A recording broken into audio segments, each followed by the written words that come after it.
ಡಿಕೆಶಿ ಸಂಪುಟ ಸೂತ್ರ ಹೇಗಿದೆ? ಯಾರಿಗೆ ಲಕ್, ಯಾರಿಗೆ ಶಾಕ್? ಸಿದ್ದರಾಮಯ್ಯಗೆ ವರಿಷ್ಠರ ಅಭಯ ಏನು? ದಿಲ್ಲಿ ಸೂತ್ರ. News 18 non stop coverage.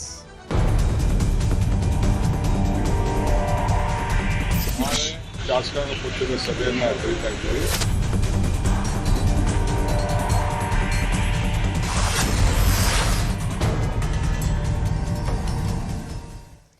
ಕರ್ನಾಟಕಕ್ಕೆ ದಿಲ್ಲಿ ಸೂತ್ರ ಏನು ಅನ್ನುವಂತಹ ಕುತೂಹಲ. ಆಲ್ರೆಡಿ ದಿಲ್ಲಿ ಸೂತ್ರದಲ್ಲಿ ಸಿದ್ದರಾಮಯ್ಯ ಅವರು ರಾಜೀನಾಮೆಯನ್ನ ಕೊಟ್ಟಿದ್ದಾರೆ.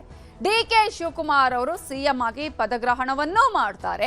ಆದ್ರೆ ಅದಕ್ಕಿಂತ ಮುಂಚೆ ಇದೀಗ ದೆಹಲಿ ಮಟ್ಟದಲ್ಲಿ ದೊಡ್ಡ ಚರ್ಚೆಗಳು ನಡೀತಾ ಇದೆ, ಸಮಾಲೋಚನೆಗಳು ನಡೀತಾ ಇದೆ. ಅದರಲ್ಲೂ ಪ್ರಮುಖವಾಗಿ ಸಿದ್ದರಾಮಯ್ಯ ಅವರನ್ನು ಸಮಾಧಾನ ಪಡಿಸಬೇಕಾಗತ್ತೆ. ಈ ಸಂದರ್ಭದಲ್ಲಿ ಅವರ ಬೇಡಿಕೆಗಳನ್ನ ಈಡೇರಿಸಬೇಕಾಗತ್ತೆ. ಹೈಕಮಾಂಡ್ ಆಫರ್ ಅನ್ನು ಅವರು ತಿರಸ್ಕಾರ ಮಾಡಿದ್ದಾರೆ ರಾಜ್ಯಸಭೆಯ ವಿಚಾರದಲ್ಲಿ. ಹಾಗಾದ್ರೆ ರಾಜ್ಯ ಕಾಂಗ್ರೆಸ್ ಸಮನ್ವಯಕ್ಕೆ ದಿಲ್ಲಿ ಸೂತ್ರ ಏನು? ಸಿದ್ದರಾಮಯ್ಯ ಅವರಿಗೆ ಸ್ಥಾನಮಾನ ಯಾವ ರೀತಿಯಾಗಿ ನೀಡಲಾಗತ್ತೆ? ನೂತನ ಸಿಎಂ ಬಗ್ಗೆ ಚರ್ಚೆಯನ್ನು ಕೂಡ ಈಗಾಗಲೇ ನಡೆಸಲಾಗಿದೆ. ಬಹಳ ಇಂಪಾರ್ಟೆಂಟ್ ಅಂತ ಹೇಳಿದ್ರೆ ಸಿದ್ದರಾಮಯ್ಯ ಅವರ ಷರತ್ತುಗಳು, ಡಿಕೆ ಶಿವಕುಮಾರ್ ಅವರ ಷರತ್ತುಗಳು, ಬೇಡಿಕೆಗಳು, ಇವೆಲ್ಲದರ ಬಗ್ಗೆ ಕೂಡ ಹೈಕಮಾಂಡ್ ಪರಿಗಣನೆಯನ್ನ ಮಾಡಿಕೊಳ್ಬೇಕಾಗತ್ತೆ. ಈಗಾಗಲೇ ಆಪ್ತರ ಸ್ಥಾನಮಾನ ಹಾಗೇನೆ ರಕ್ಷಣೆಯ ವಿಚಾರಕ್ಕೆ ಸಂಬಂಧಪಟ್ಟ ಹಾಗೆ ಸಿದ್ದರಾಮಯ್ಯ ಅವರು ಹೈಕಮಾಂಡ್ ಬಳಿ ಬ್ಯಾಟಿಂಗ್ ಅನ್ನ ಮಾಡ್ತಾ ಇದ್ದಾರೆ. ಅದೇ ಕಾರಣಕ್ಕಾಗಿ ಹೈಕಮಾಂಡ್ ಇದೀಗ doctor G Parameshwar, MB Patil ಅವರನ್ನ ಕರೆಸಿಕೊಂಡಿದೆ. ಹೈಕಮಾಂಡ್ ಬುಲಾವ್ ಕೊಟ್ಟು ಅವರನ್ನ ದೆಹಲಿಗೆ ಕರೆಸಿಕೊಂಡು ಮಾತುಕತೆಯನ್ನ ಮಾಡುತ್ತೆ. ಸೊ ದಿಲ್ಲಿಯಲ್ಲೇ ಇದ್ದಾರೆ ಡಿಕೆ ಬ್ರದರ್ಸ್. ಈಗಾಗಲೇ ಸ್ಟ್ರಾಟಜಿಯನ್ನ ಮಾಡ್ತಾ ಇದ್ದಾರೆ. ಯಾರ್ಯಾರಿಗೆ ಸಚಿವ ಸಂಪುಟದಲ್ಲಿ ಸ್ಥಾನಮಾನ ಕೊಡಬೇಕು ಅನ್ನುವ ಕುರಿತು ಕೂಡ ಚರ್ಚೆಯನ್ನ ಮಾಡಲಾಗ್ತಿದೆ. ಹಾಗಾದ್ರೆ ದಿಲ್ಲಿ ಸೂತ್ರ ಏನು? ಹೈಕಮಾಂಡ್ ಯಾವ ರೀತಿಯಾಗಿ ಇದೀಗ ದಿಲ್ಲಿ ಸೂತ್ರವನ್ನ ಮಾಡ್ತಾ ಇದೆ ಅನ್ನೋದನ್ನ ನಾವು ನೋಡ್ತಾ ಹೋಗೋದಾದ್ರೆ ಪ್ರಮುಖವಾಗಿ ಸಾಕಷ್ಟು ಅಂಶಗಳನ್ನ ಇಲ್ಲಿ ಗಮನಿಸಬೇಕಾಗತ್ತೆ. ಸಿದ್ದರಾಮಯ್ಯ ಅವರ ಡಿಮ್ಯಾಂಡ್ ಆಗಿರಬಹುದು, ಡಿಕೆ ಶಿವಕುಮಾರ್ ಅವರ ಡಿಮ್ಯಾಂಡ್ ಆಗಿರಬಹುದು, ಅವೆಲ್ಲವನ್ನ ಕೂಡ ಸಮನ್ವಯಗೊಳಿಸುವಂತಹ ಚಾಲೆಂಜ್ ಕೂಡ ಇದೆ. ಹಾಗಾದ್ರೆ ಹೈಕಮಾಂಡ್ ನಾಯಕರು ಈಗ ಯಾವ ಸೂತ್ರವನ್ನ ಹೆಣಿತಾರೆ? ಯಾರಿಗೂ ಕೂಡ ಬೇಜಾರು ಆಗದ ಹಿನ್ನೆಲೆಯಲ್ಲಿ ಯಾವ ರೀತಿಯ ಲೆಕ್ಕಾಚಾರವನ್ನ ಹಾಕಲಾಗತ್ತೆ? ಈಗ ಎಂಬಿ ಪಾಟೀಲ್ ಅನ್ನ ಪರಮೇಶ್ವರನ್ನ ಯಾಕೆ ಕರೆಸಿಕೊಂಡ್ರು? ಏನು ಈಗ ಅವರಿಗೆ ಒಂದು ಸಂಧಾನ ಸೂತ್ರವನ್ನ ಹೆಣೆಯಲಾಗತ್ತೆ ಅಂತ ನೋಡ್ತಾ ಹೋಗೋದಾದ್ರೆ ಸಾಕಷ್ಟು ರೀತಿಯ ಅಂಶಗಳನ್ನ ಕೂಡ ನಾವಿಲ್ಲಿ ಗಮನಿಸಬೇಕಾಗತ್ತೆ. ಒಂದು ಕಡೆ ಸೋನಿಯಾ ಗಾಂಧಿ, ರಾಹುಲ್ ಆಗಿರ್ಬೋದು ಅಥವಾ ಸಿದ್ದರಾಮಯ್ಯ ಅವರು ಸಾಕಷ್ಟು ಮಾತುಗಳನ್ನ ಕೂಡ ಆಡ್ತಾ ಇದ್ದಾರೆ. ಹಾಗಾದ್ರೆ ಆ ಒಂದು ವಿಚಾರದಲ್ಲಿ ಸಿದ್ದರಾಮಯ್ಯ ಅವರ ಡಿಮ್ಯಾಂಡ್ಗೆ ಒಪ್ಕೊಳ್ತಾರಾ ಅಥವಾ ಡಿಕೆ ಶಿವಕುಮಾರ್ ಇನ್ನೊಂದಷ್ಟು ಬೇಡಿಕೆಗಳನ್ನ ಇಡ್ತಾರಾ ಅನ್ನೋದನ್ನ ನಾವು ನೋಡ್ತಾ ಹೋಗೋದಾದ್ರೆ ದಿಲ್ಲಿ ಸೂತ್ರದಲ್ಲಿ ಸೋನಿಯಾ ಗಾಂಧಿ, ರಾಹುಲ್ ಗಾಂಧಿ, ಸಿದ್ದರಾಮಯ್ಯ ಅವರ ಮಾತಿಗೆ ಯಾವೆಲ್ಲ ಡಿಮ್ಯಾಂಡ್ಗಳಿಗೆ ಈಗ ಮನ್ನಣೆ ಸಿಗತ್ತೆ ಅನ್ನೋದನ್ನ ನೋಡೋಣ. ಸಿಎಂ ಸ್ಥಾನಕ್ಕೆ ಈಗಾಗಲೇ ಸಿದ್ದರಾಮಯ್ಯ ಏನೂ ಕೂಡ ಮಾತಾಡದೆ ರಾಜೀನಾಮೆ ಕೊಟ್ಟಿದ್ದಾರೆ. ಹೈಕಮಾಂಡ್ ಏನ್ ಹೇಳಿದೆ ಚಾಚೂ ತಪ್ಪದೆ ಪಾಲಿಸಿದ್ದಾರೆ. ಚಕಾರ ಎತ್ತದೆ ರಾಜೀನಾಮೆಯನ್ನ ಕೊಟ್ಟಿದ್ದಾರೆ. ಈ ಮೂಲಕ ಹೈಕಮಾಂಡ್ ನಾಯಕರಿಗೆ ಇದೀಗ ಇಷ್ಟು ವರ್ಷಗಳ ಕಾಲ ನನಗೆ ಮುಖ್ಯಮಂತ್ರಿಯಾಗಿ, ಉಪಮುಖ್ಯಮಂತ್ರಿಯಾಗಿ ಈ ಒಂದು ಕಾಂಗ್ರೆಸ್ನಲ್ಲಿ ಅಧಿಕಾರವನ್ನ ಪಡೆಯೋದಕ್ಕೆ, ಅಧಿಕಾರವನ್ನ ಮಾಡೋದಕ್ಕೆ ಅವಕಾಶವನ್ನ ಕೊಟ್ಟಿದ್ದೀರಿ. ಹಾಗಾಗಿ ನಿಮಗೆ ನಾನು ಧನ್ಯವಾದ ಹೇಳಬೇಕು ಅಂತ ಆಲ್ರೆಡಿ ದೆಹಲಿಯಲ್ಲಿದ್ದಾರೆ ಸಿದ್ದರಾಮಯ್ಯ ಅವರು. ದೆಹಲಿಯಲ್ಲಿ ಸೋನಿಯಾ ಗಾಂಧಿ ಅವರನ್ನ ಭೇಟಿ ಮಾಡಿದ್ರು, ರಾಹುಲ್ ಗಾಂಧಿ ಅವರನ್ನ ಭೇಟಿಯಾಗಿ ಧನ್ಯವಾದವನ್ನ ಕೂಡ ಸಲ್ಲಿಕೆ ಮಾಡ್ತಾ ಇದ್ದಾರೆ. ಸಿದ್ದರಾಮಯ್ಯನವರಿಗೆ ರಾಷ್ಟ್ರ ರಾಜಕಾರಣಕ್ಕೆ ಈಗಾಗಲೇ ಹೈಕಮಾಂಡ್ ಆಹ್ವಾನವನ್ನ ಕೊಟ್ಟಿದೆ. ರಾಜ್ಯಸಭೆಗೆ ಬನ್ನಿ ಅಂತ ಹೇಳಿ ಕೂಡ ಆಫರ್ ಅನ್ನ ಮಾಡಿದ್ದಾರೆ. ರಾಜ್ಯಸಭೆಯ ಪ್ರತಿಪಕ್ಷ ಸ್ಥಾನದ ಆಫರ್ ಅನ್ನ ಕೂಡ ರಾಹುಲ್ ಗಾಂಧಿ ಆಗಿರ್ಬೋದು, ಮಲ್ಲಿಕಾರ್ಜುನ ಖರ್ಗೆ ಅವರು ಕೊಟ್ಟಿದ್ದಾರೆ. ಆದ್ರೆ ರಾಷ್ಟ್ರ ರಾಜಕಾರಣದಲ್ಲಿ ಆಸಕ್ತಿ ಇಲ್ಲ ಅಂತ ಹೇಳಿ ಸಿದ್ದರಾಮಯ್ಯ ಅವರು ಅದನ್ನ ನಯವಾಗಿಯೇ ತಿರಸ್ಕಾರ ಮಾಡಿದ್ದಾರೆ. ನನಗೆ ಬೇಡ ಅಂತ ಹೇಳಿದ್ದಾರೆ. ಯೋಚಿಸಿ ತೀರ್ಮಾನವನ್ನ ತಿಳಿಸಿ ಅಂತ ಹೇಳಿ ರಾಹುಲ್ ಗಾಂಧಿ ಈಗಾಗಲೇ ಸಿದ್ದರಾಮಯ್ಯ ಅವರಿಗೆ ಹೇಳಿದ್ದಾರೆ. ಇನ್ನೊಂದ್ಸಲ ಯೋಚನೆ ಮಾಡಿ ಅನ್ನುವಂತಹ ಒಂದು ನಿರ್ಧಾರದ ಬಗ್ಗೆ ಮಾತನಾಡಿದ್ದಾರೆ. ಸಂಪುಟ ರಚನೆಯ ವೇಳೆ ಸಿದ್ದರಾಮಯ್ಯ ಅವರ ನಿರ್ಧಾರವನ್ನ ಪರಿಗಣಿಸುವಂತಹ ಅಭಯವನ್ನ ಹೈಕಮಾಂಡ್ ನಾಯಕರು ಇಲ್ಲಿ ಕೊಟ್ಟಿದ್ದಾರೆ. ಕೊಡ್ಲೇಬೇಕಾಗತ್ತೆ ಇಲ್ಲಿ, ಯಾಕಂದ್ರೆ ಅವರು ಹೇಳುವಂತಹ ಸಂದರ್ಭದಲ್ಲಿ ಈಗಾಗಲೇ ಅಧಿಕಾರ ಹಂಚಿಕೆ ಮಾಡಿದ್ದಾರೆ. ಸೊ ಸಂಪುಟ ರಚನೆಯ ಸಂದರ್ಭದಲ್ಲಿ ಇದೀಗ ಯಾವ ರೀತಿಯಾಗಿ ಇವರ ಮಾತಿಗೆ ಮನ್ನಣೆ ಕೊಡ್ತಾರೆ ಅನ್ನುವಂತಹ ಕುತೂಹಲ. ಇನ್ನು ಮಲ್ಲಿಕಾರ್ಜುನ ಖರ್ಗೆ ಅವರನ್ನ ಹಾಗೆಯೇ ಕೆ.ಸಿ. ವೇಣುಗೋಪಾಲ್ ಅವರನ್ನ ಕೂಡ ಸಿದ್ದರಾಮಯ್ಯ ಅವರು ಭೇಟಿಯಾದ್ರು ದೆಹಲಿಯಲ್ಲಿ. ಈ ಸಂದರ್ಭದಲ್ಲಿ ರಾಹುಲ್ ಬಳಿಕ ಮಲ್ಲಿಕಾರ್ಜುನ ಖರ್ಗೆ, ಕೆ.ಸಿ. ವೇಣುಗೋಪಾಲ್ ಅವರನ್ನ ಭೇಟಿಯಾದಂತಹ ಸಿದ್ದರಾಮಯ್ಯ ಅವರು ಈಗಾಗಲೇ ಅವರಿಗೂ ಕೂಡ ಈ ಸಂದರ್ಭದಲ್ಲಿ ಅದರಲ್ಲಿ ಧನ್ಯವಾದವನ್ನ ಹೇಳಿದ್ದಾರೆ. ಖರ್ಗೆಯಿಂದಲೂ ಕೂಡ ಸಿದ್ದರಾಮಯ್ಯ ಅವರಿಗೆ ರಾಜ್ಯಸಭೆಗೆ ಬರುವಂತೆ ಆಹ್ವಾನವನ್ನ ನೀಡಲಾಗಿದೆ. ನಿನ್ನೆ ಕೂಡ ಅದನ್ನೇ ಸಿದ್ದರಾಮಯ್ಯ ಅವರು ಹೇಳಿದ್ರು, ಸುದ್ದಿಗೋಷ್ಠಿಯಲ್ಲಿ ಮಲ್ಲಿಕಾರ್ಜುನ ಖರ್ಗೆ ಹೇಳಿದ್ರು ಅನ್ನುವ ಮಾತನ್ನ ಹೇಳಿದ್ರು. ಸೊ ಸಿಎಂ ಬದಲಾವಣೆ ನಿರ್ಧಾರ ರಾಹುಲ್ ಗಾಂಧಿ ಅವರದ್ದೇ ಅನ್ನೋದರ ಕುರಿತು ಕೂಡ ಮಲ್ಲಿಕಾರ್ಜುನ ಖರ್ಗೆ ಅವರಲ್ಲಿ ಮನವರಿಕೆ ಮಾಡುವ ಕೆಲಸ ಮಾಡ್ತಾ ಇದ್ದಾರೆ. ಕಾರಣ ಒಂದಷ್ಟು ಮಲ್ಲಿಕಾರ್ಜುನ ಖರ್ಗೆ ಅವರ ಬಗ್ಗೆ ಕೂಡ ಇದ್ರೆ ಒಂದಷ್ಟು ಮಾತುಗಳು ಕೇಳಿ ಬಂದಿತ್ತು. ಹಾಗಾಗಿ ಮಲ್ಲಿಕಾರ್ಜುನ ಖರ್ಗೆ ಆಗಿರ್ಬೋದು, ಕೆ.ಸಿ. ವೇಣುಗೋಪಾಲ್ ಅವರಾಗಿರ್ಬೋದು, ಇದರಲ್ಲಿ ನಮ್ದು ಪಾತ್ರ ಇಲ್ಲ, ರಾಹುಲ್ ಗಾಂಧಿ ಅವರೇ ಸೂಚನೆ ಅನ್ನೋದನ್ನ ಹೇಳುವಂತಹ ಪ್ರಯತ್ನ ಮಾಡ್ತಿದ್ದಾರೆ. ಇನ್ನು ಕೆ.ಜೆ. ಜಾರ್ಜ್ ಮನೆಯಲ್ಲಿ ಸಿದ್ದರಾಮಯ್ಯ, ಡಿ.ಕೆ. ಶಿವಕುಮಾರ್ ಅವರು ಎಲ್ಲರೂ ಕೂಡ ಸೇರಿ ಸಭೆಯನ್ನ ಕೂಡ ಮಾಡಿದ್ದಾರೆ. ಮುಂದಿನ ತಯಾರಿಗಳ ಬಗ್ಗೆ, ಸಂಪುಟದ ಬಗ್ಗೆ ಕೂಡ ಈಗಾಗಲೇ ಅವರು ಚರ್ಚೆಯನ್ನ ಮಾಡಿರೋದನ್ನ ನಾವಿಲ್ಲಿ ಗಮನಿಸಬಹುದು. ಇನ್ನು ಸಿದ್ದರಾಮಯ್ಯ ಹಾಗೇನೆ ಡಿ.ಕೆ. ಶಿವಕುಮಾರ್ ಅವರು ಲಂಚ್ ಮೀಟ್ ಮಾಡಿದ್ದಾರೆ. ಆ ಸಂದರ್ಭದಲ್ಲೂ ಕೂಡ ಅನೇಕ ವಿಚಾರಗಳು ಚರ್ಚೆ ಆಗಿದೆ. ಸೊ ಇವತ್ತು ಬೆಳಗ್ಗಿನಿಂದ ಆದಂತಹ ಕಂಪ್ಲೀಟ್ ಆದಂತಹ ಬೆಳವಣಿಗೆಗಳ ಬಗ್ಗೆ ನಿಮ್ಗೆ ನಾವು ಮಾಹಿತಿಯನ್ನ ಕೊಡ್ತಾ ಇದ್ದೀವಿ. ಒಂದ್ ಕಡೆ ಈಗಾಗಲೇ ಆ ಸಂದರ್ಭದಲ್ಲಿ ಸಿದ್ದರಾಮಯ್ಯ ಅವರು, ಡಿ.ಕೆ. ಶಿವಕುಮಾರ್ ಅವರು, ಕೆ.ಎಚ್. ಮುನಿಯಪ್ಪ ಅವರು, ಅದೇ ರೀತಿಯಾಗಿ ಯತೀಂದ್ರ ಸಿದ್ದರಾಮಯ್ಯ, ಈ ನಾಲ್ವರು ಕೂಡ ಊಟ ಮಾಡಿದ್ದಾರೆ. ಊಟದ ಸಂದರ್ಭದಲ್ಲಿ ಸಾಕಷ್ಟು ವಿಚಾರಗಳ ಬಗ್ಗೆ ಮಾತನಾಡಿದ್ದಾರೆ. ರಾಜಕೀಯ ಬೆಳವಣಿಗೆಗಳ ಬಗ್ಗೆ ಕೂಡ ಅವರು ಮಾತನಾಡಿದ್ದಾರೆ. ಆ ನಂತರ ನೀವು ಗಮನಿಸಬೇಕದ್ದು ಡಿ.ಕೆ. ಶಿವಕುಮಾರ್ ಅವರು ಇವತ್ತು ದೆಹಲಿಯಲ್ಲಿ ಏನೇನ್ ಮಾಡಿದ್ರು ಅಂತ ಹೇಳಿ. ಅವರು ಕೂಡ ಅಷ್ಟೇ ಎಐಸಿಸಿ ಅಧ್ಯಕ್ಷರಾಗಿರುವ ಮಲ್ಲಿಕಾರ್ಜುನ ಖರ್ಗೆ ಅವರನ್ನ ಭೇಟಿ ಮಾಡಿದ್ದಾರೆ. ಮಲ್ಲಿಕಾರ್ಜುನ ಖರ್ಗೆ ಅವರಿಗೆ ಕಾಲಿಗೆ ನಮಸ್ಕಾರ ಮಾಡಿದ್ರು. ಅವರು ಕಾಲಿಗೆ ಬಿದ್ದು ನಮಸ್ಕಾರ ಡಿ.ಕೆ. ಶಿವಕುಮಾರ್ ಅವರು ಆಶೀರ್ವಾದವನ್ನ ಕೂಡ ಪಡ್ಕೊಂಡಿದ್ದಾರೆ. ಜೊತೆಗೆ ಅಭಿನಂದನೆಯನ್ನ ಕೂಡ ಅವರು ಸಲ್ಲಿಸಿದ್ದಾರೆ, ಧನ್ಯವಾದವನ್ನ ಹೇಳಿದ್ದಾರೆ. ಕಾರಣ ಇಷ್ಟೇ, ನಿಮ್ಮಿಂದಾಗಿ ನಮಗೆ ಈಗ ಮತ್ತೆ ಈ ಒಂದು ಸಿಎಂ ಸ್ಥಾನ ಸಿಗುವಂತಾಯ್ತು, ಇಲ್ಲದಿದ್ರೆ 6 ತಿಂಗಳ ಕಾಲ ಸಾಕಷ್ಟು ಇದರ ಬಗ್ಗೆ ಮಾತುಕತೆಗಳು ಕೂಡ ಆಗಿತ್ತು ಅನ್ನುವಂಥದ್ದು. So KC. ವೇಣುಗೋಪಾಲ್ ಅವರ ಜೊತೆಗೂ ಕೂಡ ಇದೇ ಸಂದರ್ಭದಲ್ಲಿ ಡಿ.ಕೆ. ಶಿವಕುಮಾರ್ ಅವರು ಮಾತನಾಡಿದ್ದಾರೆ, ಚರ್ಚೆಯನ್ನ ಕೂಡ ಮಾಡಿದ್ದಾರೆ. ಏನು ಆಗುತ್ತೆ ಮುಂದಿನ ಬೆಳವಣಿಗೆಗಳ ಬಗ್ಗೆ ಕೂಡ ಪ್ರಧಾನ ಕಾರ್ಯದರ್ಶಿ. ಇನ್ನು ಕರ್ನಾಟಕ ಭವನದಲ್ಲಿ ಡಿ.ಕೆ. ಶಿವಕುಮಾರ್ ಅವರು ಸರಣಿ ಸಭೆಯನ್ನ ಮಾಡಿದ್ದಾರೆ. ಡಿ.ಕೆ. ಶಿವಕುಮಾರ್ ಹಾಗೇನೆ ಡಿ.ಕೆ. ಸುರೇಶ್ ಮಾಜಿ ಸಂಸದರು ಇವರಿಬ್ರು ಕೂಡ ಬ್ರದರ್ಸ್ ಸೇರ್ಕೊಂಡು ಸ್ಟ್ರಾಟಜಿಯನ್ನ ಮಾಡಿದ್ದಾರೆ. ತಮ್ಮ ಸುರೇಶ್ ಹಾಗೇನೆ ಭೈರತಿ ಸುರೇಶ್ ಕೂಡ ಈ ಸಂದರ್ಭದಲ್ಲಿ ಭಾಗಿಯಾಗಿದ್ದಾರೆ ಅನ್ನೋದನ್ನ ಗಮನಿಸಬೇಕಾಗುತ್ತೆ. ಸಿದ್ದರಾಮಯ್ಯ ಅವರ ನಡೆ ಆಗಿರ್ಬೋದು, ಅವರ ನಿರ್ಧಾರಗಳ ಮೇಲೆ ಕೂಡ ನಿಗಾವನ್ನ ಇಡುವಂತಹ ಕೆಲಸ ಕೂಡ ಇಲ್ಲಿ ಆಗಿದೆ. ಜೊತೆಗೆ ಸಿಎಲ್ಪಿ ಸಭೆ ಆಗಿರ್ಬೋದು, ಕ್ಯಾಬಿನೆಟ್ ರಚನೆ ಬಗ್ಗೆ ಸಮಾಲೋಚನೆಯನ್ನ ಇದೇ ಒಂದು ಸಂದರ್ಭದಲ್ಲಿ ಮಾಡಿದ್ದಾರೆ. ಉತ್ತಮ ಆಡಳಿತ ಕೊಡೋದಕ್ಕೆ ಕೈ ಜೋಡಿಸಲು ಮನವಿಯನ್ನ ಕೂಡ ಮಾಡಿದ್ದಾರೆ. ಕಾರಣ ಈಗಾಗಲೇ ಭೈರತಿ ಸುರೇಶ್ ಅವರು ಸಿಎಂ ಸಿದ್ದರಾಮಯ್ಯ ಅವರ ಬಹಳ ಅತ್ಯಾಪ್ತರು ಕೂಡ. ಸೊ ಜನಪರ ಆಡಳಿತ ನೀಡುವಂತಹ ವಿಶ್ವಾಸವನ್ನ ಕೂಡ ಈಗಾಗಲೇ ಇವರು ನೀಡಿದ್ದಾರೆ. ಜೊತೆಗೆ ಒಂದ್ ಕಡೆ ಈಗಾಗಲೇ ಡಿ.ಕೆ. ಸುರೇಶ್ ಹಾಗೆಯೇ ಡಿ.ಕೆ. ಶಿವಕುಮಾರ್ ಅವರು ಭೈರತಿ ಸುರೇಶ್ ಅವರ ಜೊತೆಗೂ ಕೂಡ ಮಾತಾಡಿದ್ದಾರೆ. ಕ್ಯಾಬಿನೆಟ್ ನಲ್ಲಿ ಏನು ಆಗಬೇಕು ಅನ್ನೋದ್ರ ಕುರಿತು ಕೂಡ ಚರ್ಚೆಯನ್ನ ಮಾಡಿದ್ದಾರೆ. ಯಾವುದೇ ರೀತಿಯಲ್ಲೂ ಬೇರೆ ಭಿನ್ನಾಭಿಪ್ರಾಯಗಳು ಬರಬಾರದು ಅನ್ನುವಂತಹ ಕುರಿತಾಗಿಯೂ ಕೂಡ ಅಲ್ಲಿ ಚರ್ಚೆಯನ್ನ ಮಾಡಲಾಗಿದೆ. ಏನೇ ಆದ್ರೂ ಕೂಡ ಶಾಸಕಾಂಗ ಪಕ್ಷದ ನಾಯಕನ ಆಯ್ಕೆ ಆಗಬೇಕು. ಆಯ್ಕೆ ಆದ ಬಳಿಕವೇ ಸಿದ್ದರಾಮಯ್ಯ ಈಗ ರಾಜೀನಾಮೆಯನ್ನ ಕೊಟ್ಟಿದ್ದಾರಲ್ಲ, ಡಿ.ಕೆ.ಶಿ ಸಿಎಂ ಆಗಿ ಪ್ರಮಾಣ ವಚನವನ್ನ ಸ್ವೀಕರಿಸುವ ಈ ಒಂದು ಶಾಸಕಾಂಗ ಪಕ್ಷದ ಸಭೆಯ ಬಗ್ಗೆ ಡಿ.ಕೆ. ಶಿವಕುಮಾರ್ ಏನ್ ಮಾತಾಡಿದ್ದಾರೆ ನೋಡೋಣ.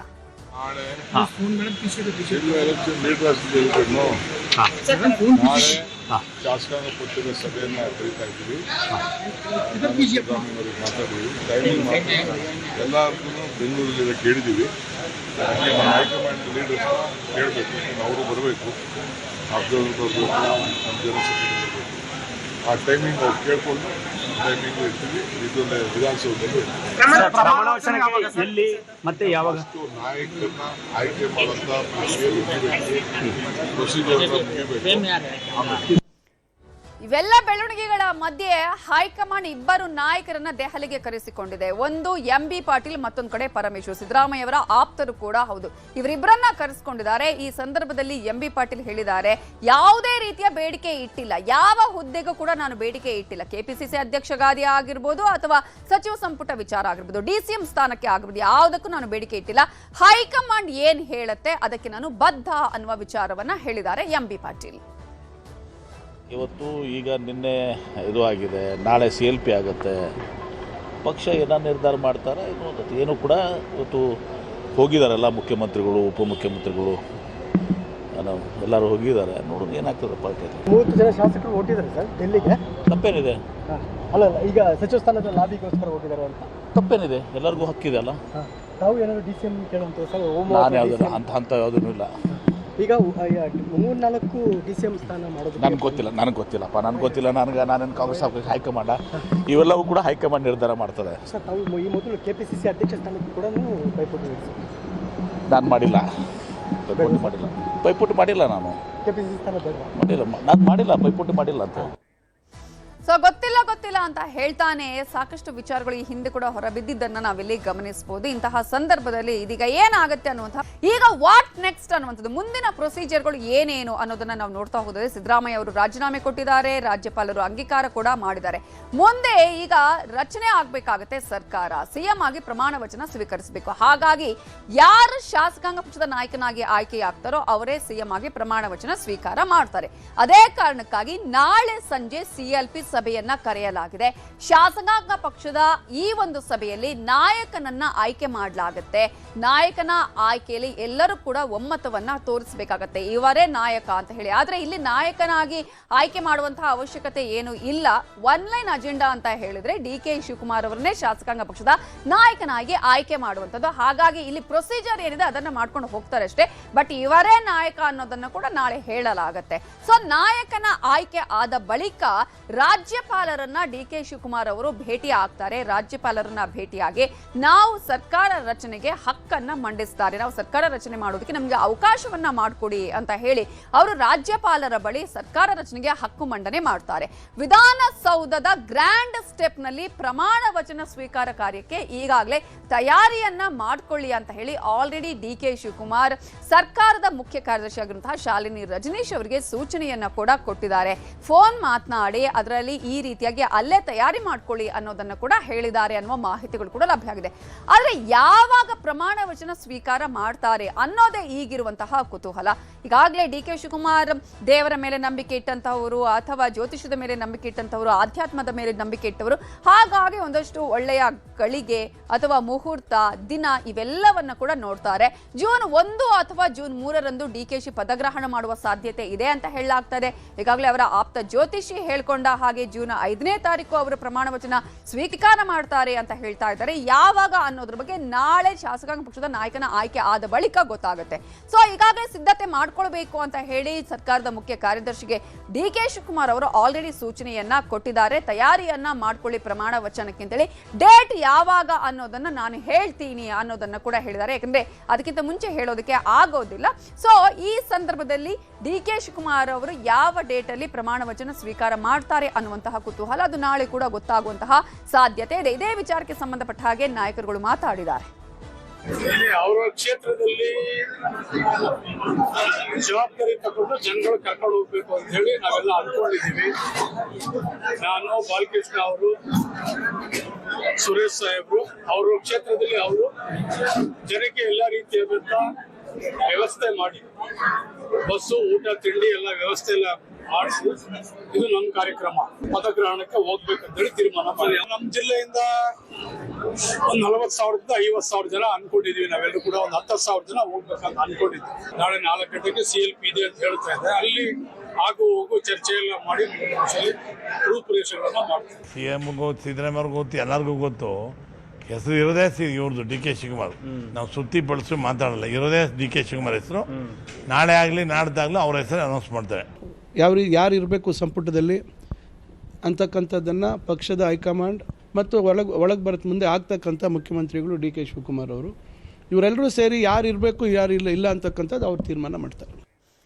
ಸೊ ಶಾಸಕಾಂಗ ಪಕ್ಷದ ನಾಯಕ ಯಾರಾಗ್ತಾರೆ ಅನ್ನೋದು ಎಲ್ರಿಗೂ ಕೂಡ ಗೊತ್ತಿರುವಂತಹ ವಿಚಾರ. ಆಯ್ಕೆ ಆಗತ್ತೆ ಅಷ್ಟೇ ಅನ್ನುವಂತಹ ವಿಚಾರವನ್ನ ಹೇಳಿದ್ದಾರೆ. ಆದ್ರೆ ಈಗ ಇರುವಂತಹ ಕುತೂಹಲ ಏನ್ ಗೊತ್ತಾ, ಪ್ರಮಾಣ ವಚನವನ್ನ ಈಗ DK ಶಿವಕುಮಾರ್ ಅವರು ತೆಗೆದುಕೊಳ್ತಾರೆ. ಅವರ ಜೊತೆಗೆ ಯಾರ್ಯಾರು ಪ್ರಮಾಣ ವಚನ ತೆಗೆದುಕೊಳ್ತಾರೆ, DCM ಯಾರಾಗ್ತಾರೆ, KPCC ಅಧ್ಯಕ್ಷರು ಯಾರಾಗ್ತಾರೆ, ಸಚಿವ ಸಂಪುಟದಲ್ಲಿ ಯಾರಾಗ್ತಾರೆ, ಹೀಗೆ ಸಾಕಷ್ಟು ಕುತೂಹಲ ಅಂತೂ ಮನೆ ಮಾಡಿದೆ. ಈಗಾಗಲೇ DCM ಮಂತ್ರಿ ಸ್ಥಾನದ ರೇಸಲ್ಲಿ ಇರುವವರನ್ನ ನಾವು ಗಮನಿಸ್ತಾ ಹೋಗೋದಾದ್ರೆ, ಡಾಕ್ಟರ್ ಯತೀಂದ್ರ ಸಿದ್ದರಾಮಯ್ಯ ಅವರು MLC ಆಗಿ ಅವರನ್ನ ಮಂತ್ರಿಯನ್ನಾಗಿ ಮಾಡುವಂತಹ ಸಾಧ್ಯತೆಗಳಿದೆ. ಯಾಕಂದ್ರೆ ಸಿದ್ದರಾಮಯ್ಯ ಅವರು ಈಗಾಗಲೇ ರಾಜೀನಾಮೆಯನ್ನು ಕೊಟ್ಟ ನಂತರ ಇವರ ಒಂದು ಬೇಡಿಕೆಯನ್ನ ಕೂಡ ಇಟ್ಟಿದ್ದಾರೆ ಅಂತ ಹೇಳಲಾಗ್ತಾ ಇದೆ. ಸೊ ಸಚಿವ ಸಂಪುಟದಲ್ಲಿ ಸಚಿವರಾಗುವಂತಹ ಒಂದು ಸಾಧ್ಯತೆಗಳಿದೆ ಡಾಕ್ಟರ್ ಯತೀಂದ್ರ ಸಿದ್ದರಾಮಯ್ಯ. ಅದೇ ರೀತಿಯಾಗಿ ಈಗಾಗಲೇ ಹಿರಿಯ ಶಾಸಕರು ಕೂಡ ಹೌದು, MB ಪಾಟೀಲ್ ಆಲ್ರೆಡಿ ಕಡೆ ಹೈಕಮಾಂಡ್ ಅವರನ್ನ ಈಗಾಗಲೇ ದೆಹಲಿಗೆ ಕರೆಸಿಕೊಂಡಿದೆ. ಬಬಲೇಶ್ವರ ಶಾಸಕದ ಲಿಂಗಾಯತ ಸಮುದಾಯದ MB ಪಾಟೀಲ್ ಅವರಿಗೆ ಪ್ರಮುಖ ಸ್ಥಾನ ಕೊಡುವಂತಹ ಸಾಧ್ಯತೆಗಳು ಕೂಡ ಇರೋದನ್ನ ನಾವಿಲ್ಲಿ ಗಮನಿಸಬಹುದು. ಅಷ್ಟು ಮಾತ್ರ ಅಲ್ಲ, ಮತ್ತೊಂದು ಕಡೆ ಜಮೀರ್ ಅಹಮದ್ ಖಾನ್ ಅವರಿಗೂ ಕೂಡ ಚಾಮರಾಜಪೇಟೆಯ ಶಾಸಕರು, ಮುಸ್ಲಿಂ ಸಮುದಾಯದ ಪ್ರಬಲ ನಾಯಕ ಕೂಡ ಹೌದು, ಅವರಿಗೆ ಒಂದು ಸಚಿವ ಸಂಪುಟದಲ್ಲಿ ಸ್ಥಾನ ಸಿಗುವಂತಹ ಎಲ್ಲಾ ಸಾಧ್ಯತೆಗಳು ಕೂಡ ಇದೆ. ಹಿರಿಯ ಶಾಸಕರುಗಳಿಗೆ ಈಗಾಗಲೇ ಸ್ಥಾನಮಾನ ನೀಡುವಂತಹ ಸಾಧ್ಯತೆಗಳು ಕೂಡ ಇದೆ. ಈಗಾಗಲೇ ಸ್ಪೀಕರ್ ಆಗಿ ಕಾರ್ಯನಿರ್ವಹಣೆ ಮಾಡಿರುವಂತಹ ಉಳ್ಳಾಲ ಶಾಸಕರಾಗಿರುವ UT ಖಾದರ್ ಅವರಿಗೆ ಈ ಸಲ ಸಚಿವ ಸಂಪುಟದಲ್ಲಿ ಸ್ಥಾನ ಸಿಗುವಂತಹ ಎಲ್ಲಾ ಸಾಧ್ಯತೆಗಳಿದೆ. ಮುಸ್ಲಿಂ ಸಮುದಾಯದ ಜೊತೆಗೆ ಈಗಾಗಲೇ UT ಖಾದರ್ ಅವರು ಸ್ಪೀಕರ್ ಆಗಿ ಕಾರ್ಯನಿರ್ವಹಣೆ ಕೂಡ ಮಾಡಿದ್ರು. ಹಾಗಾಗಿ ಈಗ UT ಖಾದರ್ ಅವರಿಗೆ ಈ ಸಲ ಖಂಡಿತವಾಗ್ಲೂ ಕೂಡ ಸಚಿವ ಸ್ಥಾನ ಸಿಗುತ್ತೆ ಅನ್ನುವ ಮಾತುಗಳು ಈ ಹಿಂದೆ ಕೂಡ ಕೇಳಿ ಬರ್ತಾ ಇತ್ತು. ಮತ್ತೊಂದು ಕಡೆ ಹಿರಿಯ ಶಾಸಕರಾಗಿರುವಂತಹ ಪ್ರಿಯಾಂಕ್ ಖರ್ಗೆ ಅವರು ಚಿತ್ತಾಪುರದ ಶಾಸಕರು, SC ಬಲಗೈಯ ಸಮುದಾಯದವರು, ಇವರಿಗೂ ಕೂಡ ಸಚಿವ ಸಂಪುಟದಲ್ಲಿ ಒಂದು ಪ್ರಮುಖ ಸ್ಥಾನ ಸಿಗುವಂತಹ ಸಾಧ್ಯತೆಗಳು ಕೂಡ ಇದೆ. ಸಚಿವ ಸಂಪುಟದಲ್ಲಿ ಸ್ಥಾನ ಸಿಗುತ್ತಾ ಅಥವಾ DCM ಹುದ್ದೆನ ಅಥವಾ KPCC ಅಧ್ಯಕ್ಷಗಾದಿಯೂ ಕೂಡ ಇವರಿಗೆ ಸಿಗುತ್ತಾ ಅನ್ನುವಂತಹ ಪ್ರಶ್ನೆಗಳು ಕೂಡ ಇರೋದನ್ನ ನಾವಿಲ್ಲಿ ಗಮನಿಸಬಹುದು. ಅದೇ ರೀತಿಯಾಗಿ ಸ್ಪೀಕರ್ ರೇಸ್ ನಲ್ಲಿ ಯಾರ್ಯಾರಿದ್ದಾರೆ, ಈ ಮೂವರ ಹೆಸರುಗಳು ಕೂಡ ಈಗಾಗಲೇ ಕೇಳಿ ಬರ್ತಾ ಇದೆ. ಪ್ರಮುಖವಾಗಿ ಪರಮೇಶ್ವರ್ ಅವರಿಗೆ ಹೈಕಮಾಂಡ್ ಆಲ್ರೆಡಿ ಈಗ ಕರೆದಿದೆ, ನೀವು ಸ್ಪೀಕರ್ ಆಗ್ತೀರಾ ಅನ್ನುವಂತಹ ಪ್ರಶ್ನೆಯನ್ನ ಕೂಡ ಪರಮೇಶ್ವರ್ ಅವರಿಗೆ ಕೇಳಿದೆ. ಕೊರಟಗೆರೆ ಶಾಸಕರು, SC ಬಲಗೈ ಸಮುದಾಯದವರು, ಡಾಕ್ಟರ್ G ಪರಮೇಶ್ವರ್ ಅವರು ಈಗಾಗಲೇ KPCC ಹುದ್ದೆಯ ಆಕಾಂಕ್ಷಿ ಕೂಡ ಹೌದು. ಅಷ್ಟು ಮಾತ್ರ ಅಲ್ಲ, ಸಚಿವ ಸಂಪುಟದಲ್ಲಿ ಪ್ರಮುಖ ಸ್ಥಾನವನ್ನು ಕೂಡ ಅವರು ಈಗಾಗಲೇ ಬಯಸ್ತಾ ಇದ್ದಾರೆ. ಹಾಗಾಗಿ ಅವರು ಸ್ಪೀಕರ್ ಆಗ್ತಾರಾ, ಯಾಕಂದ್ರೆ ಅನುಭವ ಕೂಡ ಇದೆ, ಹಿರಿಯ ಶಾಸಕರು ಕೂಡ ಹೌದು, ಹಾಗಾಗಿ ಅದಕ್ಕೆ ಅನುಭವದ ಇರಬೇಕು ಅನ್ನುವ ಕಾರಣಕ್ಕಾಗಿ ಇವರನ್ನ ಆಯ್ಕೆ ಮಾಡಲಾಗತ್ತಾ ಅನ್ನುವಂತಹ ಪ್ರಶ್ನೆ. ಮತ್ತೊಂದು ಕಡೆ ಕಾನೂನು ಸಚಿವರಾಗಿದ್ದಂತಹ HK ಪಾಟೀಲ್ ಅವರನ್ನ ಆಯ್ಕೆ ಮಾಡ್ತಾರಾ ಸ್ಪೀಕರ್ ಹುದ್ದೆಗೆ ಅನ್ನುವಂಥದ್ದು. ರೆಡ್ಡಿ ಲಿಂಗಾಯತ ಸಮುದಾಯದವರು, ಗದಗ ಶಾಸಕರು, ಸಾಕಷ್ಟು ರೀತಿಯ ಅನುಭವ ಇದೆ, ಆ ಕಾನೂನಿನ ರೀತಿಯಲ್ಲೂ ಕೂಡ ಅನೇಕ ಜ್ಞಾನವನ್ನ ಹೊಂದಿದ್ದಾರೆ. ಇನ್ನು ಮತ್ತೊಂದು ಕಡೆ ದಿನೇಶ್ ಗುಂಡೂರಾವ್ ಆರೋಗ್ಯ ಸಚಿವರಾಗಿ ಕಾರ್ಯನಿರ್ವಹಣೆ ಮಾಡಿದ್ರು, ಅವರನ್ನ ಸ್ಪೀಕರ್ ಆಗಿ ಆಯ್ಕೆ ಮಾಡ್ತಾರಾ ಅನ್ನುವಂತಹ ಕುತೂಹಲ ಕೂಡ ಇದೆ. ಈಗಾಗಲೇ ಈ ಮೂವರಿಗೂ ಕೂಡ ಒಂದು ರೀತಿಯಾಗಿ ಸ್ಪೀಕರ್ ಆಗೋದಿಕ್ಕೆ ಈಗಾಗಲೇ ಹೈಕಮಾಂಡ್ ಯಾರ ಕಡೆ ಒಲವನ್ನ ತೋರಿಸುತ್ತೆ ಅನ್ನೋದು ಗಮನಿಸಬೇಕಾಗುತ್ತೆ. ಆದ್ರೆ ಇಲ್ಲಿ ಮೂವರು ರೀ ಎಂಟ್ರಿಗೆ ಸರ್ಕಸ್ ಅನ್ನ ಮಾಡ್ತಾ ಇದ್ದಾರೆ. ಆ ಒಂದು ರೀ ಎಂಟ್ರಿ ಯಾರ್ಯಾರು ಸರ್ಕಸ್ ಮಾಡ್ತಿದ್ದಾರೆ ಅಂತ ಹೇಳಿದ್ರೆ, ಕೃಷ್ಣ ಭೈರೇಗೌಡ ಅವರು ಈಗಾಗಲೇ ಸಚಿವ ಸಂಪುಟದಲ್ಲಿ ಇರ್ತಾರಾ ಇಲ್ವಾ ಅನ್ನುವಂತಹ ಪ್ರಶ್ನೆಗಳು ಕೂಡ ಕೇಳಿ ಬರ್ತಾ ಇದೆ. ಆಲ್ರೆಡಿ ಅವರೇ ಹೇಳ್ಕೊಂಡಿದ್ರು, ನಮಗೆ ಏನಾದ್ರೂ ಅವಕಾಶ ಕೊಟ್ರೆ ಇರ್ತೀವಿ, ಇಲ್ಲ ಅಂತ ಹೇಳಿದ್ರೆ ಇಲ್ಲ ಅನ್ನುವಂತಹ ಮಾತುಗಳನ್ನ ಆಲ್ರೆಡಿ ಕೃಷ್ಣ ಬೈರೇಗೌಡ ಈ ಹಿಂದೆ ಕೂಡ ಹೇಳ್ತಾ ಇದ್ರು. ಮತ್ತೊಂದ್ ಕಡೆ ಪ್ರಿಯಾಂಕ್ ಖರ್ಗೆ ಅವರಿಗೆ ಯಾವ ರೀತಿಯಾಗಿ ಸ್ಥಾನಮಾನವನ್ನ ನೀಡಲಾಗುತ್ತೆ, ಸಚಿವ ಸಂಪುಟದಲ್ಲಿ ಸ್ಥಾನಮಾನ ನೀಡಲಾಗುತ್ತಾ ಇಲ್ವಾ ಅನ್ನುವಂಥದ್ದು. ಸತೀಶ್ ಜಾರಕಿಹೊಳಿ ಅವರ ಬಗ್ಗೆ ಈಗಷ್ಟು ಇನ್ನೊಂದಷ್ಟು ಆರೋಪಗಳು ಕೂಡ ಕೇಳಿ ಬಂದಿದೆ, ಸಹಿ ಸಂಗ್ರಹದ ವಿಚಾರ, ಜೊತೆಗೆ ಅವರನ್ನ ಸಚಿವ ಸಂಪುಟದಲ್ಲಿ ಇಟ್ಕೊಳ್ತಾರಾ ಅಥವಾ ಕೇವಲ KPCC ಅಧ್ಯಕ್ಷರನ್ನಾಗಿ ಮಾತ್ರ ಅವರಿಗೆ ಆ ಒಂದು ಹುದ್ದೆಯನ್ನ ನೀಡ್ತಾರಾ ಅನ್ನುವಂತಹ ಕುತೂಹಲ ಕೂಡ ಇದೆ, ಅಥವಾ ಸಚಿವ ಸಂಪುಟದಲ್ಲಿ ಸ್ಥಾನಮಾನವನ್ನು ಕೂಡ ನೀಡ್ತಾರಾ ಅನ್ನುವಂತಹ ಪ್ರಶ್ನೆ. ಈಗಾಗಲೇ ಆ ಮೂವರನ್ನ ತೋರಿಸಿದಿಲ್ಲ, ಅವರು ಕೂಡ ಈಗಾಗಲೇ DCM ಸ್ಥಾನದ ಆಕಾಂಕ್ಷಿಗಳು ಕೂಡ ಹೌದು, DCM ಆಗಿ ಮಾಡುವಂತಹ ಚಾನ್ಸಸ್ ಕೂಡ ಇದೆ. DCM ಮಾತ್ರನಾ ಅಥವಾ ಸಚಿವ ಸ್ಥಾನವು ಸಿಗುತ್ತಾ ಅನ್ನೋದು. ಅದೇ ರೀತಿಯಾಗಿ KJ ಜಾರ್ಜ್ ಅವರಿಗೆ ಸ್ಥಾನಮಾನ ಸಿಗುತ್ತಾ ಅನ್ನುವಂತಹ ಪ್ರಶ್ನೆ ಕೂಡ ಇದೆ. ಅನೇಕ ಹಿರಿಯ ಶಾಸಕರುಗಳು ಈಗಾಗಲೇ ನಮಗೆ ಸಚಿವ ಸ್ಥಾನ ಸಿಗುತ್ತಾ ಇಲ್ವಾ ಅನ್ನುವಂತಹ ಒಂದು ಆತಂಕದಲ್ಲಿದ್ದಾರೆ. ಅದೇ ರೀತಿಯಾಗಿ ಈಶ್ವರ್ ಖಂಡ್ರೆ ಹೇಳ್ತಾ ಇದ್ರು, ಅವರು ಕೂಡ KPCC ಖಾತೆಯ ಮೇಲೆ ಕಣ್ಣಿಟ್ಟಿದ್ದಾರೆ. ಅಷ್ಟು ಮಾತ್ರ ಅಲ್ಲ, ಈಶ್ವರ್ ಖಂಡ್ರೆ ಅವರು ಯಾವುದೇ ಸ್ಥಾನ ಕೊಟ್ಟರು, ಯಾವ ಇಲಾಖೆ ಕೊಟ್ಟರು ನಾನು ನಿಭಾಯಿಸ್ತೀನಿ, ನಮ್ಮ ಸಮುದಾಯಕ್ಕೆ ಸ್ಥಾನಮಾನ ಸಿಗಬೇಕು ಅನ್ನುವಂತಹ ವಿಚಾರವನ್ನ ಹೇಳ್ತಾ ಇದ್ರು. ಹಾಗಾಗಿ ಈಶ್ವರ್ ಖಂಡ್ರೆ ಅವರಿಗೆ ಸ್ಥಾನಮಾನ ಸಿಗುತ್ತಾ, ಸಚಿವ ಸ್ಥಾನ ಸಿಗುತ್ತಾ ಅಥವಾ ಸಿಗಲ್ವಾ ಅನ್ನುವಂಥದ್ದು ಕುತೂಹಲ ಇದೆ. MB ಪಾಟೀಲ್ ಅವರು ಆಲ್ರೆಡಿ ಈಗಾಗಲೇ ದೆಹಲಿಗೆ ಹೋಗಿದ್ದಾರೆ. MB ಪಾಟೀಲ್ ಅವರಿಗೆ ಸಚಿವ ಸಂಪುಟದಲ್ಲಿ ಸ್ಥಾನ ಸಿಗುತ್ತಾ ಇಲ್ವಾ ಅಥವಾ ಈ ಸಲ ಸಚಿವ ಸಂಪುಟದಿಂದ ಅವರಿಗೆ ಕೋಕು ನೀಡಲಾಗುತ್ತಾ ಅನ್ನುವಂತಹ ಪ್ರಶ್ನೆ ಕೂಡ ಇದೆ. ಅದೇ ರೀತಿಯಾಗಿ ಪರಮೇಶ್ವರ್ ಅವರಿಗೆ ಆಲ್ರೆಡಿ ಹೈಕಮಾಂಡ್ ನಾವು ಆಗಲೇ ಹೇಳಿದಾಗೆ ಸ್ಪೀಕರ್ ಸ್ಥಾನನ ಅಥವಾ ನಿಮಗೆ ಸಚಿವ ಸಂಪುಟ, ಅವರಿಗೆ ಸಚಿವ ಸಂಪುಟದಲ್ಲಿ ಸಾಕಷ್ಟು ಆಸಕ್ತಿ ಇದೆ, ಆದರೆ ಅದಕ್ಕಿಂತ ಹೆಚ್ಚಾಗಿ KPCC ಅಧ್ಯಕ್ಷಗಾದಿಯ ಮೇಲೆ ಕೂಡ ಆಸಕ್ತಿ ಇದೆ. ಹಾಗಾಗಿ ಒಂದ್ ಕಡೆ ಸ್ಪೀಕರ್, KPCC ಹುದ್ದೆ ಮೇಲೆ ಇವರೇ ಕಂಡಿಟ್ಟಿದ್ದಾರೆ, ನನಗೆ ಸಚಿವ ಸಂಪುಟದಲ್ಲಿ ಸ್ಥಾನ ಕೊಡಿ ಅಂತ ಇವರು ಕೇಳ್ತಾ ಇದ್ದಾರೆ. ಹೈಕಮಾಂಡ್ ಏನು ನಿರ್ಧಾರ ಮಾಡುತ್ತೆ, ಯಾವ ರೀತಿಯಾಗಿ ಮನವೊಲಿಸುತ್ತೆ ಅನ್ನೋದು ಕೂಡ ಸಾಕಷ್ಟು ಕುತೂಹಲಕ್ಕೆ ಕಾರಣ ಆಗಿದೆ. HK ಪಾಟೀಲ್ ಅವರನ್ನ ಸ್ಪೀಕರ್ ಅನ್ನಾಗಿ ಮಾಡುವಂತಹ ಒಂದು ತಯಾರಿ ಕೂಡ ನಡೀತಾ ಇದೆ. ಹಾಗಾಗಿ ಅವರಿಗೆ ಸಚಿವ ಸಂಪುಟದಲ್ಲಿ ಸ್ಥಾನಮಾನ ಸಿಗುತ್ತಾ ಇಲ್ವಾ ಅನ್ನುವಂತಹ ಕುತೂಹಲ. ಕಾನೂನು ಸಚಿವರಾಗಿ ಸಾಕಷ್ಟು ಜ್ಞಾನವನ್ನು ಹೊಂದಿರುವಂತವರು ಸ್ಪೀಕರ್ ಆಗೋದಿಕ್ಕೂ ಕೂಡ ಅರ್ಹರು ಅನ್ನುವಂತಹ ಹಿನ್ನೆಲೆಯಲ್ಲಿ ಶಿವರಾಜ್ ತಂಗಡಗಿಗೆ ಈ ಸಲ ಸಚಿವ ಸ್ಥಾನ ಸಿಗುತ್ತಾ ಇಲ್ವಾ ಅನ್ನುವಂಥದ್ದು ಕನ್ನಡ ಮತ್ತು ಸಂಸ್ಕೃತಿ ಇಲಾಖೆಯ ಸಚಿವರಾಗಿ ಸೇವೆಯನ್ನ ಸಲ್ಲಿಸಿದ್ದಾರೆ. ಈ ಸಲ ಅವರಿಗೆ ಸಚಿವ ಸಂಪುಟದಿಂದ ಕೋಕ್ ನೀಡಲಾಗುತ್ತಾ ಅನ್ನುವಂತಹ ಕುತೂಹಲ ಕೂಡ ಇರೋದನ್ನ ಗಮನಿಸಬಹುದು. ಹಾಗೆಯೇ ಕೃಷಿ ಸಚಿವರಾಗಿರುವಂತಹ ಎನ್ ಚಲುವರಾಯಸ್ವಾಮಿ ಅವರಿಗೆ ಈ ಸಲ ಸಚಿವ ಸಂಪುಟದಲ್ಲಿ ಸ್ಥಾನ ಸಿಗುತ್ತಾ ಇಲ್ವಾ ಅನ್ನುವಂತಹ ಆತಂಕ ಅವರಿಗೂ ಕೂಡ ಇದೆ. ಏನಾಗುತ್ತೆ ಏನು ಅನ್ನುವಂಥದ್ದು ಅನೇಕ ಶಾಸಕರುಗಳು ಅನೇಕ ಈಗಿನ ಸಚಿವರುಗಳು ಸಾಕಷ್ಟು ಆತಂಕವನ್ನ ವ್ಯಕ್ತಪಡಿಸ್ತಾ ಇದ್ದಾರೆ. ಭಟ್ಕಳ ಶಾಸಕರಾಗಿರುವಂತಹ ಮೊಗವೀರ ಸಮುದಾಯದ ಮಂಕಾಳ ವೈದ್ಯ ಅವರು ಈ ಸಲ ಸಚಿವ ಸ್ಥಾನ ಸಿಗುತ್ತಾ ಇಲ್ವಾ ಅನ್ನುವಂತಹ ಕುತೂಹಲ ಕೂಡ ಇದೆ.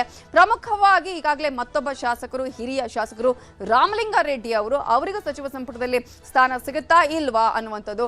ಏನೋ ರೀ ಎಂಟ್ರಿಗೆ ಸರ್ಕಸ್ ಮಾಡೋದ್ರಲ್ಲಿ ಈಗಾಗಲೇ ನಾವು ತೋರಿಸಿದ್ವಿ. ಜಮೀರ್ ಅಹಮದ್ ಖಾನ್ ಅವರಿಗೆ ಸಿಗುತ್ತಾ ಇಲ್ವಾ, ರಾಮಲಿಂಗಾರೆಡ್ಡಿ ಅವರಿಗೆ ಸಚಿವ ಸಂಪುಟದಲ್ಲಿ ಸ್ಥಾನ ಸಿಗುತ್ತಾ ಇಲ್ವಾ ಅನ್ನುವಂತಹ ಕುತೂಹಲ ಕೂಡ ಇದೆ. ಇನ್ನು ಯಾರ್ಯಾರಿಗೆ ಸ್ಥಾನಗಳು ಅದಲು ಬದಲಾಗಬಹುದು ಅನ್ನೋದನ್ನ ನೋಡ್ತಾ ಹೋಗೋದಾದ್ರೆ, KH ಮುನಿಯಪ್ಪ ಅವರು ಮಾಜಿ ಸಚಿವರ ಆಗ್ತಾರೆ ಈಗಾಗಲೇ ಸಚಿವ ಸಂಪುಟ ವಿಸರ್ಜನೆ ಆದ ಬಳಿಕ. ಆದರೆ ಈ ಸಂದರ್ಭದಲ್ಲಿ ಅವರು ತಮ್ಮ ಮಗಳಿಗೂ ಕೂಡ ಕೇಳ್ತಾ ಇದ್ದಾರೆ, ರೂಪಾ ಶಶಿಧರ್ ಅವರನ್ನ ಸಚಿವರಾಗಿ ಮಾಡಬೇಕು ಅನ್ನುವಂತಹ ಬೇಡಿಕೆಯನ್ನು ಆಲ್ರೆಡಿ ಇಟ್ಟಿದ್ದಾರೆ.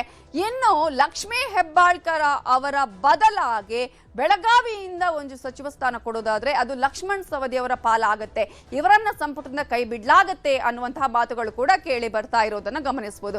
ಅದೇ ರೀತಿಯಾಗಿ DK ಸಂಪುಟಕ್ಕೆ ಸಂಭಾವ್ಯರು ಯಾರ್ಯಾರು ಅಂತ ನೋಡೋದಾದ್ರೆ KN ಶಿವಲಿಂಗೇಗೌಡರು, ರೂಪಾ ಶಶಿಧರ್ ಅವರು, ಲಕ್ಷ್ಮಣ್ ಸವದಿ ಇವರೆಲ್ಲರೂ ಕೂಡ ಹೊಸ ಫೇಸ್ಗಳು ಈಗ ಈ ಒಂದು ಸಚಿವ ಸಂಪುಟಕ್ಕೆ. ಸಿ ಪುಟ್ಟರಂಗ ಶೆಟ್ಟಿ ಅವರು, ರಾಘವೇಂದ್ರ ಹಿಟ್ನಾಳ್ ಆಗಿರ್ಬೋದು, ಟಿ ರಘುಮೂರ್ತಿ ಆಗಿರ್ಬೋದು, ಇವರನ್ನ ಸಚಿವ ಸಂಪುಟಕ್ಕೆ ಸೇರಿಸುವಂತಹ ಸಾಧ್ಯತೆ ಇದೆ. ಶ್ರೀನಿವಾಸ ಮಾನೆ, SN ನಾರಾಯಣಸ್ವಾಮಿ, KY ನಂಜೇಗೌಡ ಅವರು ಸಚಿವ ಸಂಪುಟಕ್ಕೆ ಆಯ್ಕೆಯಾಗುವಂತಹ ಸಾಧ್ಯತೆಗಳು ಕೂಡ ಇದೆ. ಸಚಿವರಾಗಿ ಇವರಿಗೂ ಕೂಡ ಇರುವಂತಹ ಸಾಧ್ಯತೆಗಳು ಕೂಡ ಕಂಡು ಬರ್ತದೆ. ಎಲ್ಲರೂ ಕೂಡ ಆಕಾಂಕ್ಷಿಗಳಿರೋದನ್ನ ಕೂಡ ನಾವಿಲ್ಲಿ ಗಮನಿಸಬಹುದು.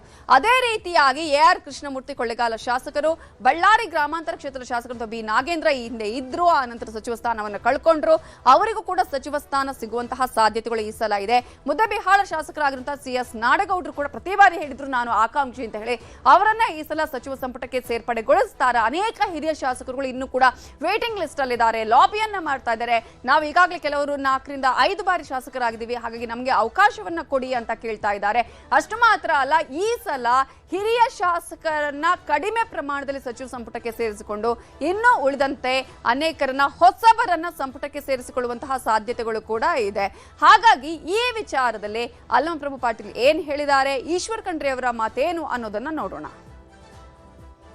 ನಿಷ್ಠಾವಂತ ಕಾರ್ಯಕರ್ತನೂ ಇದ್ದೇನೆ. ಅದೇ ರೀತಿಯಲ್ಲಿ ಅಖಿಲ ಭಾರತ ವೀರಶೈವ ಲಿಂಗಾಯತ ಮಹಾಸಭೆಯ ಅಧ್ಯಕ್ಷನಾಗಿಯೂ ಇವತ್ತು ನಮ್ಮ ಸಮುದಾಯದ ಎಲ್ಲರ ಒಂದು ಅಭಿಪ್ರಾಯ ಇದೆ, ಯಾವ ಹುದ್ದೆ ಕೊಟ್ಟರು ನಿಭಾಯಿಸಲಿಕ್ಕೆ ಸಿದ್ಧನಾಗಿದ್ದೇನೆ. ಹೆಚ್ಚಿನ ಒಂದು ಜವಾಬ್ದಾರಿ ಕೊಟ್ಟು ಅತ್ಯಂತ ಉತ್ತಮವಾಗಿ ದಕ್ಷತೆಯನ್ನು ನಿಭಾಯಿಸ್ತೇನೆ ಅನ್ನುವಂಥ ಮಾತನ್ನು ಹೇಳಿಕೆ ಬಯಸ್ತೇನೆ. ಮಂತ್ರಿ ಸ್ಥಾನದ ಆಕಾಂಕ್ಷಿ ಇದ್ದೀನಿ, ಇಲ್ಲ ಅಂತ ಯಾಕೆ ಹೇಳೋಣ. ಯಾಕೆ ನಾನು ರಾಜಕೀಯದಲ್ಲಿ ಇದ್ದೀನಿ.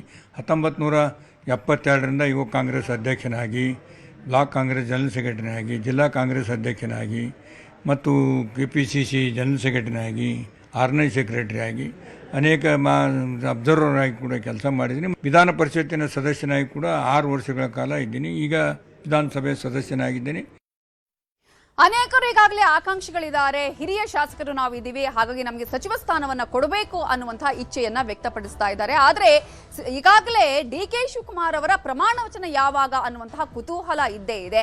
ಈಗಾಗಲೇ ಜೂನ್ 5 ಅಥವಾ 6ರಂದು ಪ್ರಮಾಣಕ್ಕೆ ಸಲಹೆಯನ್ನ ಕೊಟ್ಟಿದ್ದೀನಿ. ನಾನು ಪ್ರಮಾಣ ವಚನವನ್ನ ಜೂನ್ 5ನೇ ತಾರೀಕು ಅಥವಾ 6ನೇ ತಾರೀಕು ತೆಗೆದುಕೊಳ್ಬೇಕು ಅಂತ ಹೇಳಿ ನಾನು ಸೂಚನೆ ಕೊಟ್ಟಿದ್ದೀನಿ ಅಂತ ಹೇಳಿ ನ್ಯೂಸ್ 8ನಲ್ಲಿ ರಾಜಗುರು ದ್ವಾರಕಾನಾಥ್ ಅವರು ಮಾತಾಡಿದ್ದಾರೆ.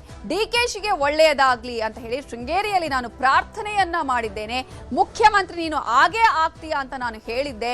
CM ಆಗಿ DKಶಿ ಒಳ್ಳೆಯ ಆಡಳಿತ ನೀಡ್ಲಿ ಅಂತ ಹೇಳಿ ರಾಜಗುರು DKಶಿ ಆಪ್ತ ಜ್ಯೋತಿಷಿ ದ್ವಾರಕನಾಥ ಅವರು ಈಗಾಗಲೇ ಹೇಳಿಕೆಯನ್ನ ಕೊಟ್ಟಿದ್ದಾರೆ. ಇನ್ನು ಅವರನ್ನ ಮಾತನಾಡಿಸಿದ್ದಾರೆ ಹರೀಶ್ ಉಪಾಧ್ಯ. ಇವತ್ತು DK ಶಿವಕುಮಾರ್ ಅವರು ಮುಖ್ಯಮಂತ್ರಿ ಆಗ್ತಾ ಇದ್ದಾರೆ. ಆದರೆ ಅವರು ಮುಖ್ಯಮಂತ್ರಿ ಆಗೋ ಮುಂಚೆ, ಮಂತ್ರಿ ಆಗೋ ಮುಂಚೆ ಕೂಡ ಒಬ್ಬರು ಅವ್ರಿಗೆ ಹೇಳಿದರು, ನೀನು ಮುಂದೆ ಒಂದಿನ ಈ ರಾಜ್ಯದ ಮುಖ್ಯಮಂತ್ರಿ ಆಗ್ತೀಯ ಅಂತ. ಅದು ಬೇರೆ ಯಾರೂ ಅಲ್ಲ, ರಾಜ್ಗುರು ದ್ವಾರಕನಾಥ್ ಗುರುಜಿ ಅವರು ಹಿಂಗೆ ಹೇಳಿದ್ರಿ ಸರ್. ನನ್ನ ಹತ್ರ ಬಂದಾಗ ಅವನು ಏನೂ ಆಗಿರಲಿಲ್ಲ. ಅವನು ಇದು ಜಸ್ಟ್ ಶಿವಕುಮಾರ್ ದೊಡ್ಡ ಸಾಲ್. ನನ್ನ ಹತ್ರ ಬಂದಾದ್ಮೇಲೆ ನಾನು ಅವನ ಜಾತಕವನ್ನು ನೋಡಿ ಪರಿಶೀಲನೆ ಮಾಡಿ, ನೀನು ಮಂತ್ರಿ ಆಗ್ತೀಯ, ಏನು ಕೊಟ್ಟರು ಒಪ್ಕೋ, ಪ್ರಯತ್ನ ಮಾಡು, ನಾನು ಒಳ್ಳೆಯ ದಿವಸ ಕೊಡ್ತೀನಿ. ಅವತ್ತು ಹೋಗಿ ಇವಾಗ ಮುಖ್ಯಮಂತ್ರಿಗಳು ಬಂಗಾರತ್ವರಾಗಿದ್ದರು, ಅವ್ರನ್ನ ಕಾಣು, ನಿಂಗೆ ಯಾರು ಸಹಾಯ ಮಾಡ್ತಾರೆ, ಇದು ಒಳ್ಳೆಯ ದಿವಸ ಹೋಗು. ನಾನು ತಾರೀಕು ಟೈಮ್ ಕೊಟ್ಟು ಕಳಿಸಿದೆ.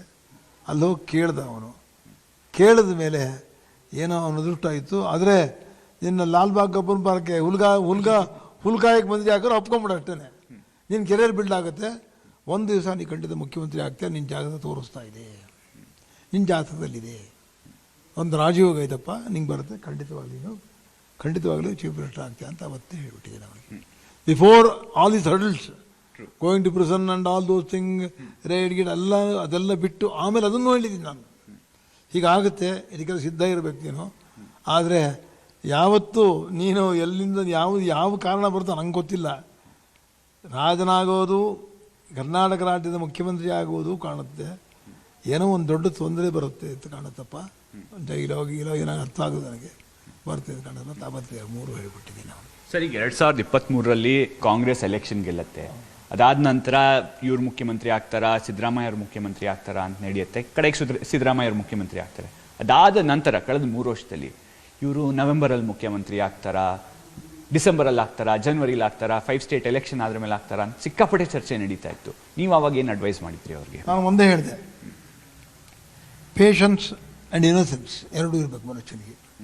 ನಾವೇನು ಕಲ್ಪನೆ ಮಾಡ್ಕೋಬಾರ್ದು, ಬಂದಾಗ ಸ್ವೀಕಾರ ಮಾಡಬೇಕು. ನೀನು ಟೈಮ್ ಬರೋ ಸುಮ್ಮನೆ ಇರಿ. ನಾವು ಈಗ ಕೂತ್ಕೊಂಡು ಜಗಳ ಮಾಡ್ತೀನಿ, ಪಾರ್ಟಿ ಬಿಡ್ತೀನಿ ಅವೆಲ್ಲ. ಆದರೆ ಪಾರ್ಟಿ ನಮ್ಗೆ ಯಾವ ಪಾರ್ಟಿ ಚೀಫ್ ಆಗ್ತಾ ತೋರಿಸ್ತಾ ಇಲ್ಲ.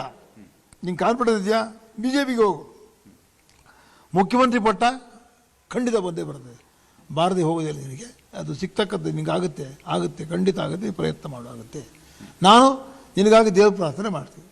ನಾನು ಅವನಿಗೋಸ್ಕರವಾಗಿ ಗಣಗಾಪುರ ಪ್ರತಿ ತಿಂಗಳು ಪಾರಾಯಣ ಮಾಡಿ, ಶಾರದಾ ದೇವಸ್ಥಾನಕ್ಕೆ ಹೋಗಿ ಶೃಂಗೇರಿ ನಮ್ಮ ಗುರುಗಳನ್ನು ನೋಡಿ, ಅಲ್ಲಿಂದ ಮೂಕಾಂಬಿಕಾಗಿ ಬಂದು ಅಲ್ಲೂ ಕೂಡ ಪ್ರಾರ್ಥನೆ ಮಾಡಿ, ಕುಕ್ಕಿರಿ ಪ್ರಾರ್ಥನೆ ಮಾಡಿ, ಅಷ್ಟು ಪ್ರಾರ್ಥನೆ ಇಟ್ಟಿವಿ. ಸೊ ಭವಿಷ್ಯದ ಜೊತೆ ಅಡ್ವೈಸ್ ಕೂಡ ಕೊಟ್ಟಿದ್ದೀರಾ. ಥ್ಯಾಂಕ್ ಯು ಸರ್ ನಮ್ಮ ಜೊತೆ ಮಾತಾಡಿದ್ದಕ್ಕೆ.